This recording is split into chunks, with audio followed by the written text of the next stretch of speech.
Did you know that Latina make up only 2% of the cybersecurity workforce? And it's a field that impacts all of us, and it needs more of us. But going into tech as a Latina can seem like a big challenge. Trust me, I know. Hi, I'm Nelia. I'm a cybersecurity engineer, a former Marine, a mom of 3, and a cancer survivor. The first thing I want to talk about is why does cybersecurity need more Latinas?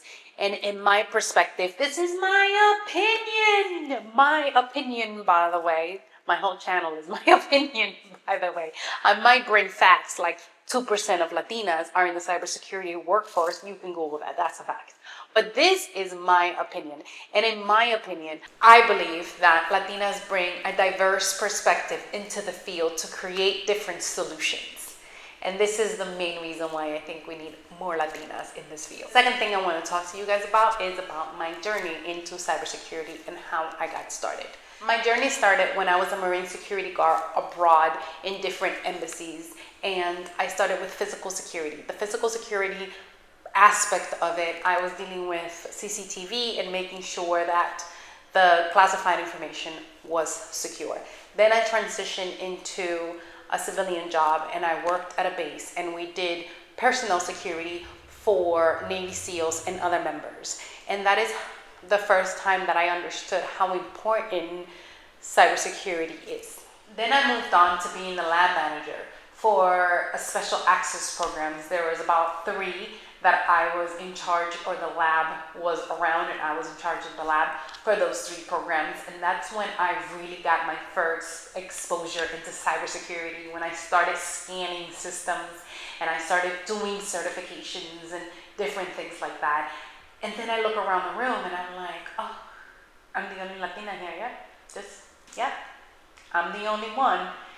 And then I looked around the room and I said, okay, well, there's not a lot of females here either. This was another male dominant, just like the Marine Corps. And I was able to navigate it, but it could be intimidating. That's why we need more Latinas in this field. This is when I started asking questions, because it did not stop me that I was the only Latina and one of the only few women in the room. I started asking questions. How can I get to your level? How did you get there? What did you do? What did you study? What's the best way? What if I don't want to do technical things? Like how can I get around it? This is my background. What can I do? And putting myself out there and asking these questions actually helped a lot, because I was able to get the guidance that I needed. Let's talk how to make this happen in cybersecurity and the steps that helped me and that I took to make sure that this was a successful path for me as a Latina in cybersecurity. Tip 1, certification and education. I was lucky enough to have mentors when I was coming up. Both of my mentors were female. They were not Latinas, but they were females. So that helped me a lot. And one of them told me was, go and get a bachelor's in information systems management, because that is not as technical. That's more of the managing of information systems. Understand the terminology on program management and what that all means. Also get a sense of what information systems is at a basic level and start understanding all of that. Since I was already around people like that, it was a little bit easier to be able to go into the meetings and to understand the terminology and everything that everyone was talking about. Now let's talk about certifications. Certifications are very important, and I will do another video and deep dive into the certifications. For right now, for this video, certifications are important, and the ones that I did was Security Plus, and I got my Mac OS. So a level of a computer system and OS, and my Security Plus. Those are the 2 certifications that I got to get started into the field. Things might have changed between now and but Security Plus from CompTIA, it's still a very, very highly recommended certification for you to get. And again, I will get into a whole certification video later on. And if you are doing any certification, let me know in the comments below. Tip number 2, build a support network. Now, this is what I am here for. I want to hear from you. Please leave all of your comments or anything on the comments below, because I want to help you and I want to be the network for you. And there is also a Latinas In Cyber, is a nonprofit organization that is doing exactly that. They are helping Latinas reach cybersecurity if that is what they want.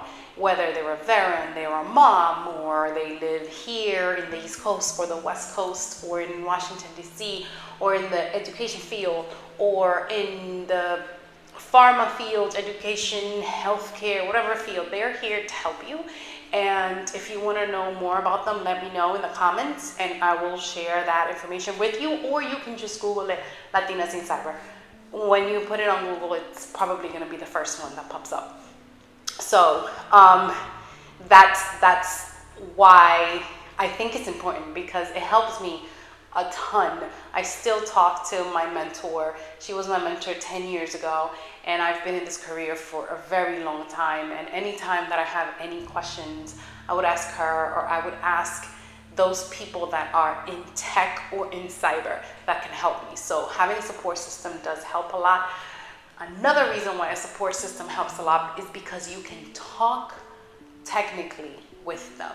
You can talk about what type of encryption this has, with the TLS, HTTPS, like basic things that maybe for someone that's beginning are brand new terms.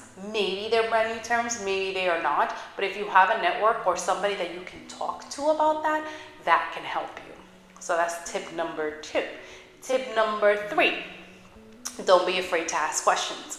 One of the main things, like it was a game changer, like I said before, was I sat in the room and I didn't care that I was the only Latina. I didn't care that I was one of the few females in the room.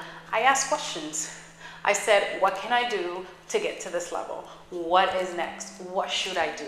Ask questions, please. One of my turning points came when I realized that being Latina was actually a strength that I had.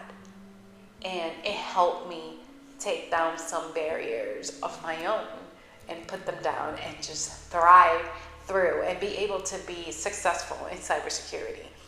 And as long as you believe in yourself, and as long as you know that you are worth it and you are enough and you can do it, if you put your mind into it, if you put the work in, you're going to be able to achieve these goals. And being a Latina is a superpower, something that helps you because you bring something, a different perspective to the table. Once I embraced that, I understood that my perspective was able to help a lot of people that came from different walks of life, because that's the beauty.